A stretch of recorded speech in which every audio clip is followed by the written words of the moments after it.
care about, have a lot of respect for. You know, I think it's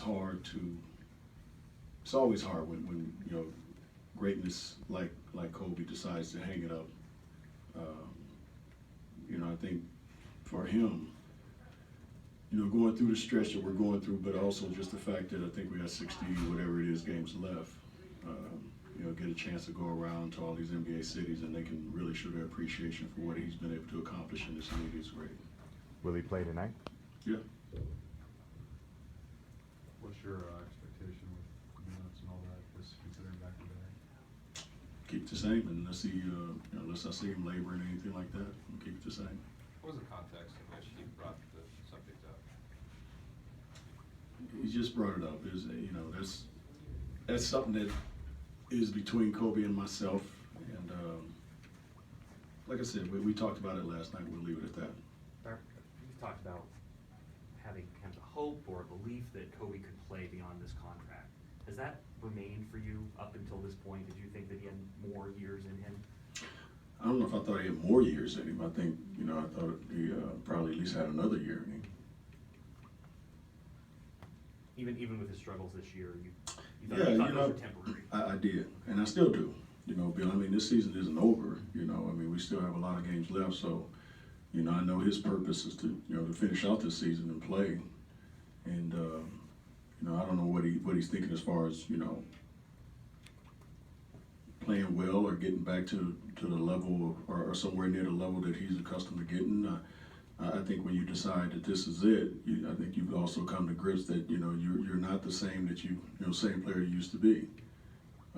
But I think he still loves this game. He still has a passion for it. He still is very competitive, you know, young man, and, you know, I think he wants to go out that way. Does this make it a little more inevitable that he will get that farewell tour that you've said he probably doesn't want, he said he doesn't want, where there will be that appreciation everywhere he goes? Well, I hope so. I think that, you know, definitely he'll get the appreciation from fans. You know, I don't know about it being considered a farewell tour or anything like that, but, you know, I think just the fact that, you know, when he goes to all these stadiums for the last time, you know, people will show their respect. Like, do you think it mean any more to him because the first ball game of that Philadelphia where he's from? I don't know. You know, I don't know. But it'll be interesting. You know, I think it'll be interesting. Yeah, they boo anybody there. You know, city of brotherly love.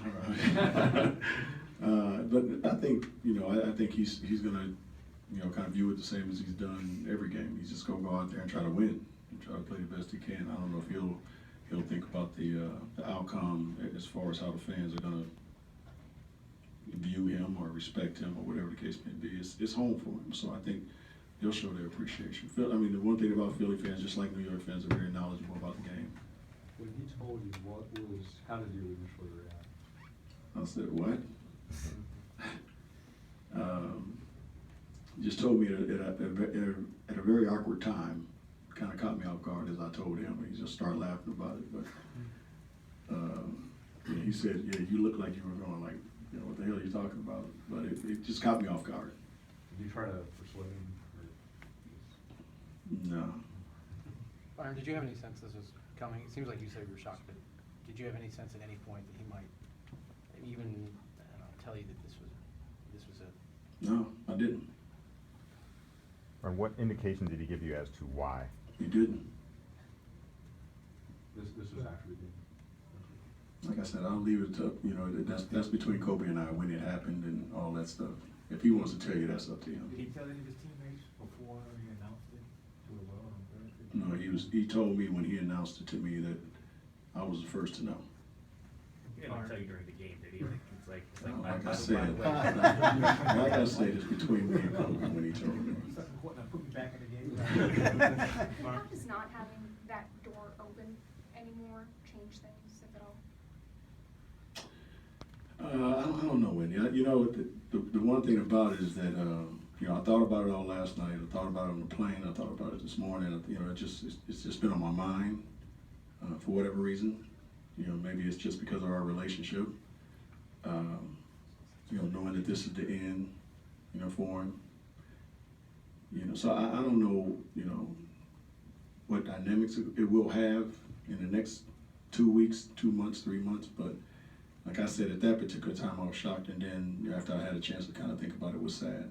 Byron, I know it's not over yet, but what do you remember, what would you remember about him from the time you played with him as a rookie to the time you're coaching him? Everything, right? You know, I mean, just, you know, I can go all the way back to, like you said, when he was just this young guy out there just shooting in the dark at the Forum, you know, before the lights came on, before practice was, you know, 2 or 3 hours away. You know, to this point where, you know, he's still, you know, at the practice facility 2 or 3 hours before everybody else getting shots up. You know, so I'll have, you know, obviously great memories, you know, of spending a lot of time with him as a rookie, and then, you know, getting a chance to spend his last year as a basketball player. Byron, you said a little bit earlier that this announcement from Kobe is in some ways his acknowledgement that he's not the same player he was a few years ago. As his coach, is that something you wrap your head around, just in terms of the way you utilize him, the way you coach him? Because you express so much admiration for him. I don't know if I'll change that much as far as I still want him to play. I still want him to go out on a very positive note. And I think there's a part of me that feels that he still is going to have those glimmers of, you know, having some of the games that I know he's capable of having. I don't know how many that may be or how few it may be, but I think that's still a hope that I have. Is it hard to accept the idea that just when you've seen so much from Oh, him? absolutely. Absolutely. You know, I witnessed, you know, an 18-year-old that came in this league that told me, you know, 2 months after we started the season, when I asked him what he wanted to be in this league, he told me the best. You know, and I saw that come to light for a long period of time. So yeah, it's hard to, you know, to just kind of, you know, see guys, especially somebody that you care about.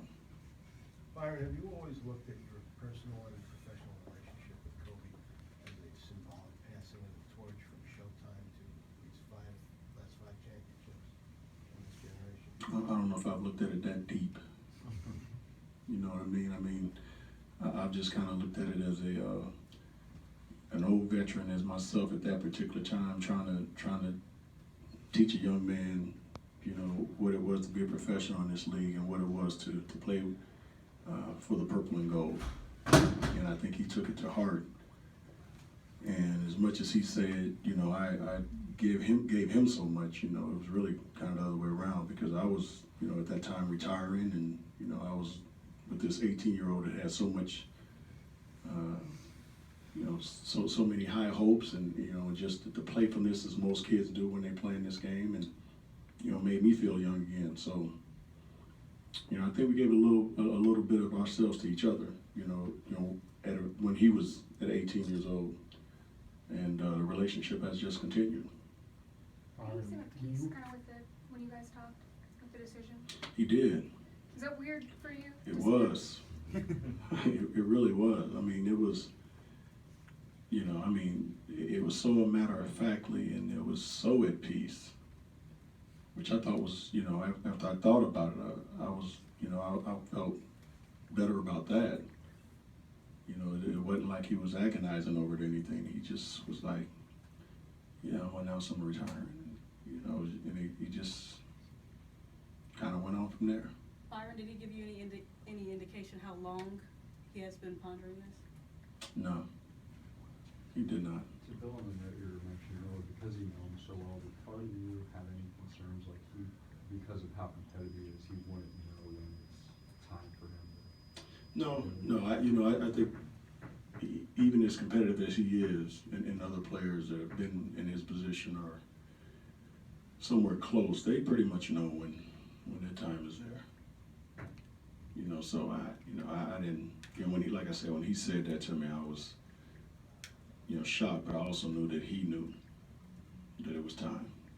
Is watching him come to grips with that different from when you saw Kareem or Magic hit that point in their career? Is this just something every player hits at some point? Yeah. I mean, with Kareem, I was still playing, so I was young, so, you know, you never, And Magic, obviously. yeah, you know, Magic was under different circumstances, so, yeah, it was different. When you're the older guy, like you experienced Kobe when he was 18, now it's flipped. Those guys are literally, or you know, elementary school, preschool when he broke into the league. What is that like to be the old guy and the young guys? You're trying to relate to them. Does that kind of usher you out? Is that something that also you just kind of feel like you're a little old for the game? I think it depends on the young guy that you're talking to. You know, you said D'Angelo was in grade school. D'Angelo wasn't born. I know what you mean, but yeah, I mean, a lot of these guys, when, you know, or a few of them, when he broke into the league and really, you know, took off, you know, his third, fourth year in the league, and then, you know, so on and so forth. You know, a lot of these guys are 2, 3, 4, 5 years old. You know, but you know, obviously he's had an impression on a whole lot of young basketball players and a whole lot of fans as well. What was your process last night? Did you go home and just think about it to yourself? Did you call anyone? Or how did you kind of think? I didn't tell anybody. He told me it was between me and him.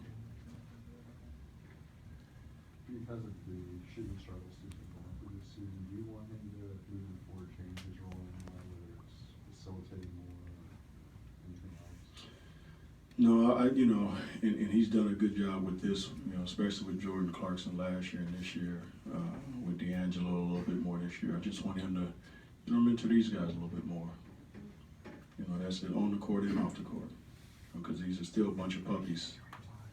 You know, and you know, I just hope they understand, you know, who they've been around, you know, for the last couple of months, and try to, you know, spend as much time with him as possible, you know, these next 6 months or 7 months or whatever the case may be, and try to, you know, pick his brain as much as possible.